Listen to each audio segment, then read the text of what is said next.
So we're going to get started. I'm going to adjust this out just a little bit. Oops, out, not in. To hopefully help you see a little bit better.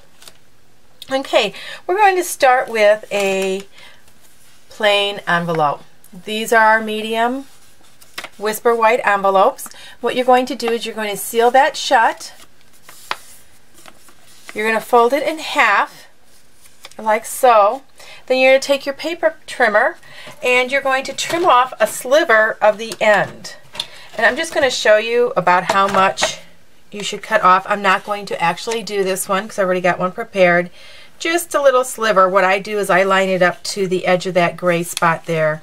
So it's just about 1/8 of an inch, and trim that off.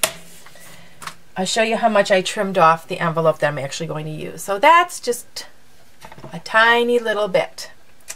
Okay, so I already prepared it, the envelope, trimmed it, folded it, and sealed it. Now what we need to do is we need to make the cover. On the masculine one, all I did was use some designer series paper. It's cut 4 inches by 5 1/8 inches. But for this, the cute little one that I'm showing you today, I just used some Whisper White cardstock. I ran it through the Northern Flurry embossing folder, as you see right there, and then I folded it in half. I'm going to take my snail adhesive and generously put some around the edge, and I forgot to sponge the edges, so we're not going to make sure that we don't touch that. I'm going to take my sponge dauber here and my cherry cobbler ink, and I'm just going to sponge lightly around the edges. I love the way sponging just makes your project pop, and it's such a simple thing to do, but I'll tell you what, people just are amazed when they see it.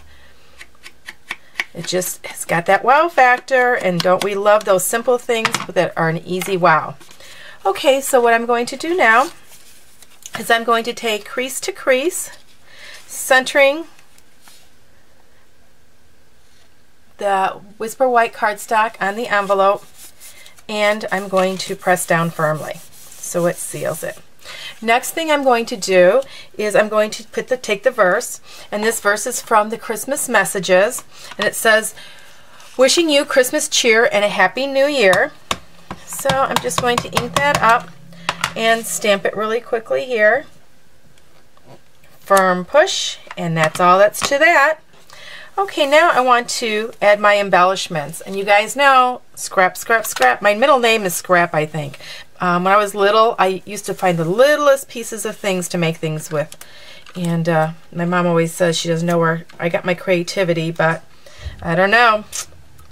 I do the weirdest things with the smallest pieces of, as my mom used to call it, garbage. Okay, I'm going to set these on here, and they don't have to be real straight. You don't have to worry about that. I just want them spaced evenly, because we're going to actually take another piece of designer series paper and put it across the top, and that'll hide any of the errors that we make in doing this. Okay, then I had another scrap, and I'm just going to put some, I forgot to trim it, so I'm going to trim it here. And I'm just going to line this up along to the edge here so it matches up there. And you can place it however you want. I'm going to place it down a little bit because I want to see that little center of that snowflake there. And just press that down. Now for some embellishments, I'm using our rhinestone jewels. And I'm going to use a couple of different sizes. I'm going to use the smaller one, and I'm going to place that on this smaller snowflake up here. And then I'm going to use a medium one. What the heck, let's use all the sizes today. And that'll go on the medium snowflake. And the bigger one right here is going to go on this larger snowflake. Now you notice I take my scissors and I just kind of scoot it underneath. That makes sure that I get up the glue that's to hold the rhinestones. That's just a little tip for you. Now for the center, what I want to do is turn it backside. I'm going to take 2 dimensionals, 1, 2, peel off that protective coating, fold it in half, and press. Okay, so now your little holder's done, pocket number 1 and pocket number 2. But we still need to do the little tag for the inside. Now this one I did a little bit differently. Instead of using the deco labels, I went ahead and I'm using the Festive Flurry framelits, snowflakes. I want to keep with that snowflake theme. This is the second largest. I went ahead and cut that out already. And what I'm going to do again is with my sponge dauber and the cherry cobbler, just kind of sponge the edges just a little bit. Doesn't that just make it pop? I'm telling you.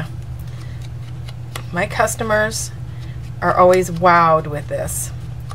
Even those that have been with me for about 13 years say that this is probably their favorite thing to do because it's got that impact.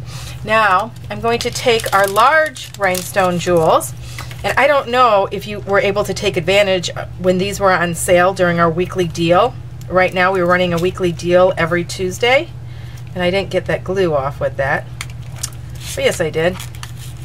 But they were on sale, and I stocked up on these suckers because I just use rhinestones all the time because, you know, diamonds are a girl's best friend. This is the next best thing, though. I'm going to just take it and put it on one of these snowflake tips, and then that's just going to tuck right inside there like that. Isn't that just too darn cute? I just love it, and it adds that little bit of sparkle. There we go.